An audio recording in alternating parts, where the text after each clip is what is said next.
برای همه غریبان میبخشم که خداوند در کجای باشن پروردگار صحت و سلامت باشن. در ملکی غریب یاران عذابی جان کشیدم، عذابی جان کشیدم، عذابی جان کشیدم. از آغوش مادر جان جدا شدم چی دیدم، جدا شدم چی دیدم، جدا شدم چی دیدم. از آغوش مادر جان جدا شدم چی دیدم، جدا شدم چی دیدم. هم دادر و فرزند و زن و یار و برادر، هم دادر و فرزند و زن و یار و برادر. گشتیم به هم پزمان دیداری هم ندیدم، دیداری هم ندیدم. گشتیم به هم پزمان دیداری هم ندیدم، دیداری هم ندیدم. احسان واقعا هم بینندگان عزیز شما از نویه فرخور باسانی به شهر دوشنبه اومدیم. چنانچه میدونیم مادران تاجیک تا به حال فرزندان واقعا هم بهترین رو تربیت نمودند. پس بیایید به شرف همین گونه مادران یک سرود زیبا گفته باشید. یه مادر مادر شیری سفیدم دادی، یه دنیا با امید از تو امیدم دادی. یه تو بر سری من چی آید از بهش و کمیست، یه تو بر سری گوهره نویدم دادی. یه تو بر سری من چی آید از بهش و کمیست، یه تو بر سری گوهره نویدم دادی.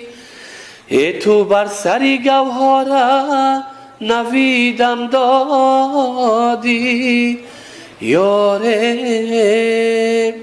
و اینجا یک چیز رو میخوام قید کنم که ایساری سپاس میکنم با پیشوای معظم ملت که امروز برای ما بی‌طرف نیست. وقتی که همین کتابخانه ملی بر هوا یعنی پیشکش همگان گشت در مرکز دوشنبه، اینمی شعبه که همگان میبینین برای ما نفرانی که امکانیت محدود داریم، برای همین نفران یعنی تهیه شده است که این معلمای ما اپای ما برای ما مثلا معیوبان نابیناهان دستگیری خوب میکنن.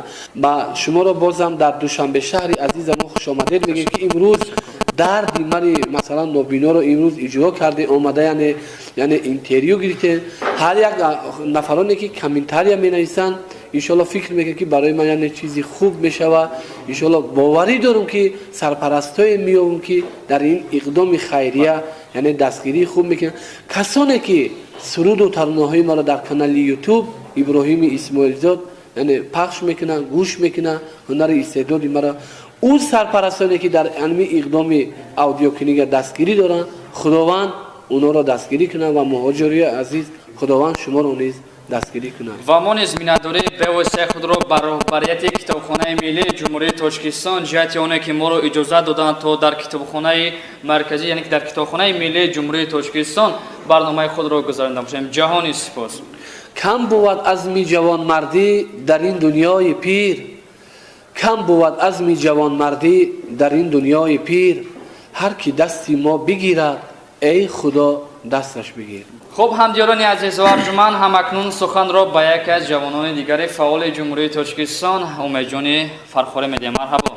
اکای ابراهیم چقدر میگویند که به استاد هیچ کاری نمیشود. هر کی به استاد کرد آوازی کار و باری او ندارد اعتبار. دامن استاد که رشاد شو مدت خدمت کنه استاد شو.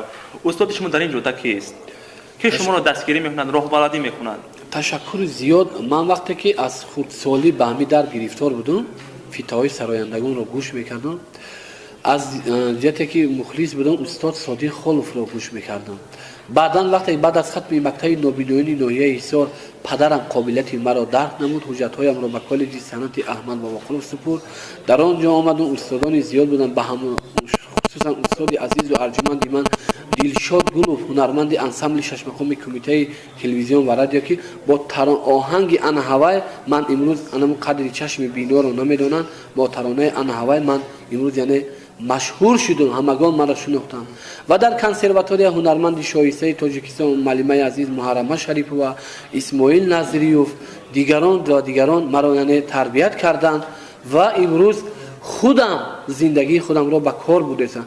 Ман бовар мекунед, аввалан изҳори сипос мекунам, ки ба ҳукумати вилояти Суд, Хатлон, Бадахшон ва шаҳру ноҳияе, ки ин лаҳза роҳбарашон маро мебинанд, бисёр мара дастгириё карданд, консертҳои хуб монданд дар шаҳру ноҳияҳо.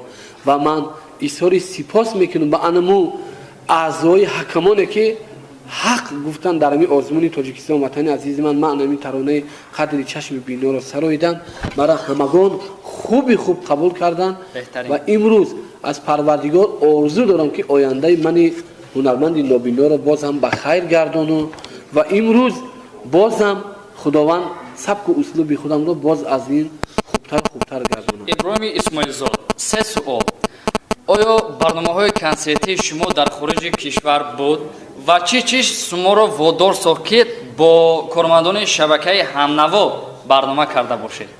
Ташаккури зиёд. Ман ҷоизадор будум дар Ҷумҳурии Исломии Эрон, анами суруд хати барандаи ҷоиза гаштам, ҷои аввала гирифтам, қадри чашми биноро намедонам. Баъдан Тоҷикистон ватани азизи ман гуфтем, мана бо дастгирии ҳукумати Тоҷикистон собиқ вазири фарҳанги пешин устод Урумбекзода Шамсиддин маро дастгирӣ кард дар Ҷумҳурии Ӯзбекистон, дар Самарқанд, Бухоро, Фарғона, Сурхандариё консертҳои хуб додам. Баъдан ман барномаи Ҳамнаворо гӯш мекардам. мо асалан ҳоли шояд шунавандаҳо, бинандаҳо фикр мекунанд, ки ин бародар нобина чӣ ба телефон кор мекунад. Дар телефон барои мо нобинаҳо барномаҳои овозӣ ҳаст, гаварияши программа. Масалан мегӯям, ки мо масалан ҳар як клавиши онро масалан пахш мекунем, гап мезанад. Масалан барои нобино, масалан ман ами телефонамро барои бинандагон як масалан як лаҳза, ин масалан барои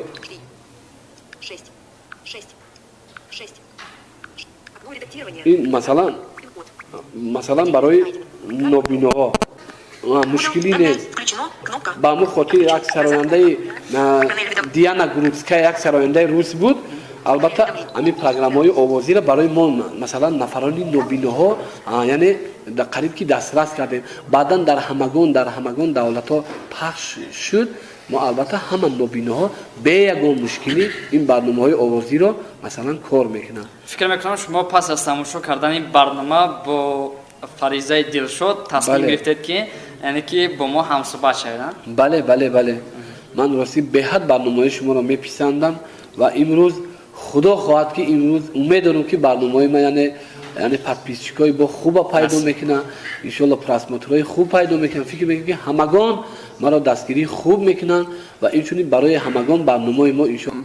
мо дар ватан барои мо азиз аст. Мо мехоҳем дар ин ҷо як сурӯ дар васфи ватан шунавем аз забони шумо, барое ки имрӯз ватани мо бениҳоят обод, зебо, гулгушхон гаштааст. мехоҳем дар пешрафиҳои зиёд аст. мехоҳем дар васфи ватан як суруде шавад. Дилу ҷон Тоҷикистонам, аё эй ҳамдилу паймон, ду чашми ман бувад инсоф, ду чашми ман бувад имон. Дилу ҷон Тоҷикистонам, аё эй ҳамдилу паймон, ду чашми ман бувад инсоф. туро ҳар лаҳза месозам, ба сидқу рағбати хосам.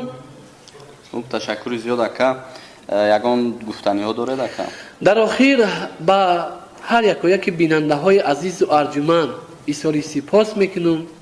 худо кунад, ки мушкилиҳои моро ҳам иншоалло ки буд шава, худо кунад, ки бозам Тоҷикистони азизи мо аз ин дар обод боша. раҳмати калон ака. Ташаккур.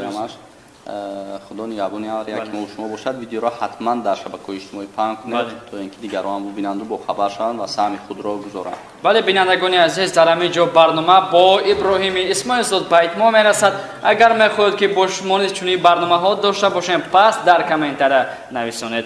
تا این دم لحظه ها با شما بودم. بنده مرادزاده جمشید، ابراهیم اسماعیل زاد و علی اکبر قربانов. سلامت باشید. خداوند نگهبانتون باشد.